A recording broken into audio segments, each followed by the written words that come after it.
Welcome to Beyond You, the podcast where we dive deep into healing, rediscovery, and the building the life you truly deserve. I'm Samantha, your host and guide on this journey. If you're ready to move past toxic relationships, reconnect with your true self, and create authentic connections, you're in the right place.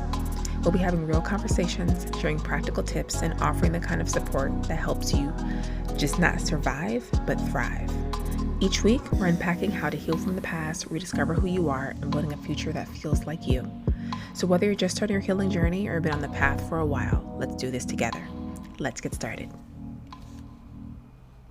Hey friend, welcome back to Beyond You podcast. And this week has been a reminder of how complicated relationships can be, even when you've done the work to grow and heal. I'm currently been navigating a breakup for the past month, and like so many transitions, it's brought up a lot of reflection on love, trust, and what it means to honor yourself. And one of the biggest lessons I've learned and leaning into lately is this: love doesn't hurt. And no, I'm not talking about physically. Definitely, if you're in a physical situation, please get the necessary resources that you need to get out of that situation. But I'm talking about even emotionally. So I'm so glad you're here today because honestly, this can be tough to talk about, but I think that sharing my experience of the lessons I've learned can hopefully help you. And let me know if it does in the comments, or send me a DM if this resonates with you at all. Because with a lot of this reflecting, I had to really think about what love is and what it isn't. And it's funny how we can carry certain ideas about love from childhood, family, or past relationships without ever questioning if they're true. And so with love doesn't hurt, know that I get it. It sounds obvious, but if you're like me, maybe you grew up with some mixed messages about love. Maybe you were taught that love means sacrifice, or that being in a relationship means you have to put your needs on the back burner to keep someone else happy. But here's what I've come to realize: real love doesn't ask you to abandon yourself. So while the holidays can bring up a lot of emotions, they're also an opportunity to reflect, reset, and create space for what you really need. So today I'm sharing some lessons I've learned from the recent breakup. Yes, we're going there. And answering some of your questions about managing emotions, arguments, and family dynamics during this tricky time. So grab your favorite cozy drink and let's get into it. All right, let's start with the biggest lesson I've learned this year. Love doesn't have to be a sacrifice. I don't know about you, but for the longest time, I thought that being in love meant bending over backward, putting the other person first at all costs, and giving until there was nothing left for me. And growing up, I thought love was about giving up pieces of yourself for the sake of the relationship. And to be fair, love does take compromise. But compromise doesn't mean erasing your needs, your desires, or your peace. I spent a lot of time on learning this idea that love means grin it and bear it. It doesn't. Love doesn't tolerate. It doesn't mean tolerating behavior that hurts you. And anger, even if it's justified, isn't a license for someone to disrespect you. In a previous relationship, there were so many times when I felt like I was carrying the weight of both of us, whether it was managing arguments that went too far or feeling like I was constantly the one keeping the peace. And I tell you guys that keeping the peace does nothing for the person trying to keep the peace and does everything for everybody else.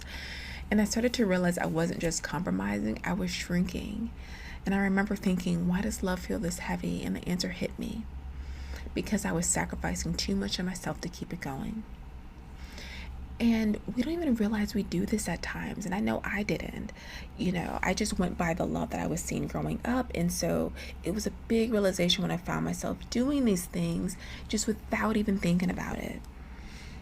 So I wanted to get into what love does mean. So love should feel like teamwork, not a solo mission. It doesn't mean you won't have hard days, but it does mean you shouldn't have to carry the relationship alone. If you're listening right now and thinking, wait, is this me?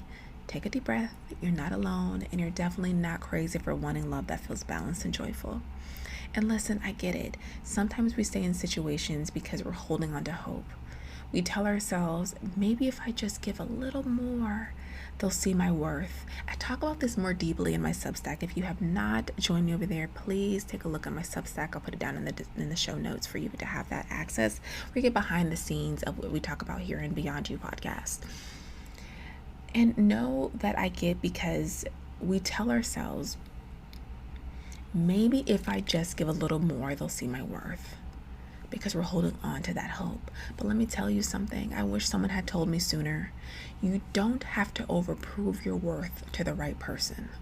The right person will see you, value you, and meet you where you are without you having to perform emotional acrobatics. So what love should feel like. Here's what I know now about love after this experience. Love feels safe. You don't have to walk on eggshells or second guess yourself.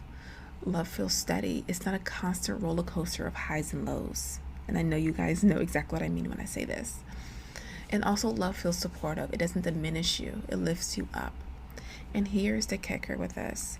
Love doesn't mean losing yourself. It doesn't mean bending so far to make someone else happy that you disappear in the process. So a small note I want you to make to yourself: if you have to abandon yourself to keep the peace, it's not peace, it's control. So here's a quick exercise. Ask yourself, what does love feel like to me when it's reciprocal, when it's joyful? And I want you to write that down. Is it feeling safe to yourself? Is it laughter and shared effort? Keep that list close, because when love doesn't align with those feelings, that's your signal that it might not be the love that you deserve. Number 2, the lesson I learned is managing emotions in all the midst of it all. I got a lot of questions, and I wanted to make sure I unpack these questions. You can send me questions over in my email list I put down in the show notes as well. But know that when I really want to talk about with emotions, because when it comes to being an emotional roller coaster after a breakup is real. 1 minute crying over old texts, the next when you're eating snacks, like who needs them anyway? And then bam, you see a random couple holding hands at Target and it's back to crying in the car. Trust me, I get it. I've been there. I was there for the first couple of weeks. You don't have to ride every wave of emotion all at once. You can acknowledge what you're feeling without letting it completely overwhelm you. And I'm not saying it's easy. Some days it feels like my emotions were staging a coup. But there are ways to create space to breathe in the chaos. Because I remember one night after a particularly heated argument, even afterward, I just kind of sat in my car and just of a lot of emotions. It was a lot of emotions. And so I find myself making mistakes too. And I'm not saying this was a mistake, but I just was like, okay, this is a lot. Let me go get some fries, because comfort food can be therapy at times. I'm not saying this is the most healthiest way to do it, but in that moment, it does happen, right? We're all human. So a lot of the thoughts I was having though is just, how did I get here? Why does everything feel so heavy? That moment was messy, but it also became my turning point.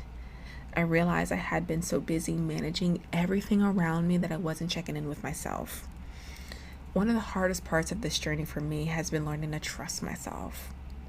I've had moments I've doubted my own intuition, wondering, am I being too sensitive? Am I overreacting? But deep down, I've always known the truth. And here's what I've learned about trust. Trusting yourself means honoring your feelings even when no one else understands them. It means listening to your gut even when it's scary. And it means choosing what's best for you even when it's not what others expect. Small note to make to yourself: trusting yourself is hard, but not trusting yourself is harder. So I wanted to give some practical steps for managing emotions, because I know this can feel like a lot, especially when you're going through something that's really difficult. So every morning I started asking myself 2 questions. What am I feeling and what do I need?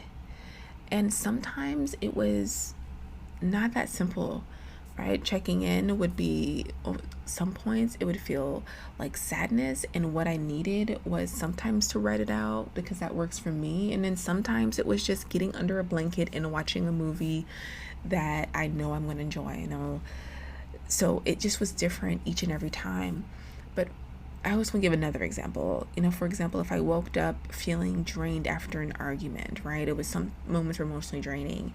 I'd ask myself, do I need space today, or do I need to journal to process what I'm feeling? That simple act of naming my emotions gave me clarity and control. And if you've been in sessions with me, or you in any program, this is like the number one thing that we talk about the first week, of just naming that emotion, what it is, and exactly what you need. And I talk about that in my 7-day Feel Free to Heal journal. journal as well, so you can be able to practice doing that for yourself as well. And if you want to go longer, I also have the 90-day Feel Free to Heal, what has different prompts and stuff to help you through this process of feeling to healing. Next, I want you to create a pause button when it comes to this, like, disagreements, right? One thing that helped me was setting limits during arguments when I was in that relationship space. I realized not every disagreement needed to be solved in the heat of the moment.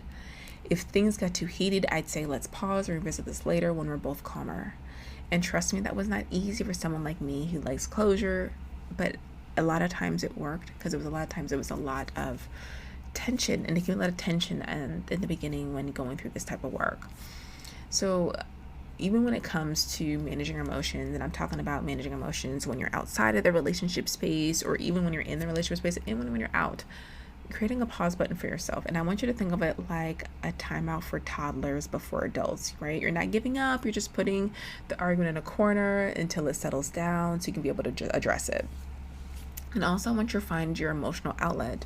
For me, it's journaling, and even my own therapy at times, even my friends, my trusted friends as well.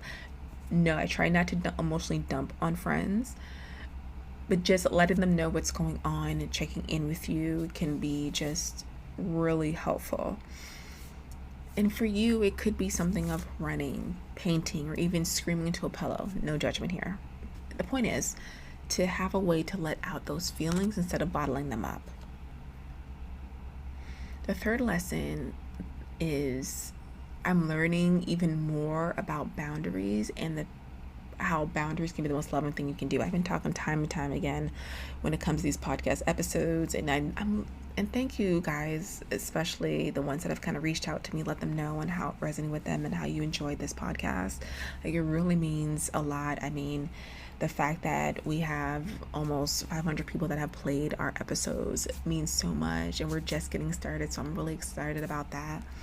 But another big lesson that's been on my mind lately, our boundaries are not betrayal. It can feel so uncomfortable to set boundaries, especially if you're used to being the one who always bends to keep the pace. But boundaries aren't about pushing people away. They're about creating a space where both people can thrive. So here's what I'm practicing, and maybe it can resonate with you as well. Saying no without guilt. Number 2, naming my needs even if it feels vulnerable. 3, walking away when respect is no longer being served. And for me, I had to set a limit for myself, right? Please watch out for Beyond You Collective that is coming out soon for the people that need that support and community. I'm really excited about that project because you'll have more time to be able to really work through this stuff together. But it's not easy, but I've learned that protecting my peace is the most loving thing I can do for myself. And there was a point in my life where I let boundaries slide, whether it was saying yes where I really wanted to say no, or tolerating behavior that didn't align with my values. But I realized I have to set a limit, right? And whatever that limit is for yourself, it could be 1, 3, 10. You have to have a limit and sticking to it when it comes to these disagreements. And you'll know what feels right for you as you can learn to reconnect back to yourself. If you need more assistance on that, I definitely will talk that further, either in an episode, or definitely will have one of those courses within our collective group that'll be opening in the beginning of the new year. But know that I thought I was being easygoing or keeping the peace, and keeping the peace at the expense of your own well-being isn't peace at all. It's self-betrayal. When I started setting boundaries, it was uncomfortable. I'd say things like, hey, that doesn't work for me. And I'd get pushback, big pushback, right? Deflecting, defensiveness. But what I realized is that the people who truly respect and care about you will honor your boundaries, even if they don't fully understand them. So a small note to make to yourself: a boundary isn't a rejection, it's an invitation to respect. So I had a question, a listener question, when someone asked, how do I set boundaries without feeling guilty? And I believe I answered this question before, but if not, I want to make sure I just tap into this again. So this is such a great question, because let's be honest, guilt loves to show up uninvited when you start setting boundaries, right? It's that little voice in your head saying you're being too harsh. What if they get upset? What if they think you don't care? Here's the truth: feeling guilty does not mean you're doing something wrong. It means you're doing something new. So here's what helped me navigate boundary guilt. Remind yourself why the boundary matters. Number one, every time guilt speaks in, remind yourself of the why. Maybe you're setting a boundary to protect your peace, honoring your time, or creating a healthier dynamic. Write it down if you need to. Next, I want you to start small. Boundaries don't have to be huge right away. Start with the small, manageable ones and build from there. For example, instead of saying, I need a week of space, you might say, I need a couple of hours to process my thoughts before we talk. Know that discomfort is temporary. Guilt fades over time, but the benefits of a healthy boundary last much longer. So, small note to self, guilt is a sign you're growing, not that you're doing something wrong. So I want you to look at it like a badge of honor. As Christmas is almost a week away, which is so wild to see and believe, but let's talk about the holidays, because let's get real.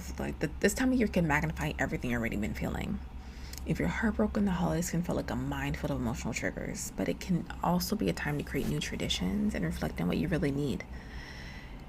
So if I had a dollar for every Christmas commercial that made me cry, right, in this past month, I'd be rich.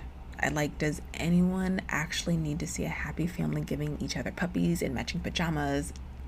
It can be a lot. So here are the practical steps that I'm doing to navigate the holidays. Right? For number one, I will be prioritizing my peace. I definitely invite you to do the same. It's okay to say no to gatherings that feel overwhelming. Your peace is more important than everyone else's happiness. For example, if Aunt Carol's house feels like too much, send a I love you but can't make it this year text and keep it moving. Listen to yourself and what you need. Number two, I'm creating new traditions.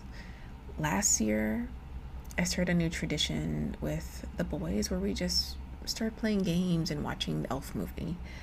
It was simple, but it gave us something joyful to focus on. New traditions help you reclaim the season on your terms. And it can be whatever that is for you. It could be baking cookies. It could be watching a certain movie. It could be just making a movie night. You can create new ways to make experiences that doesn't necessarily have to cost a whole bunch of money. And let yourself feel. If the holidays bring up sadness, let it happen.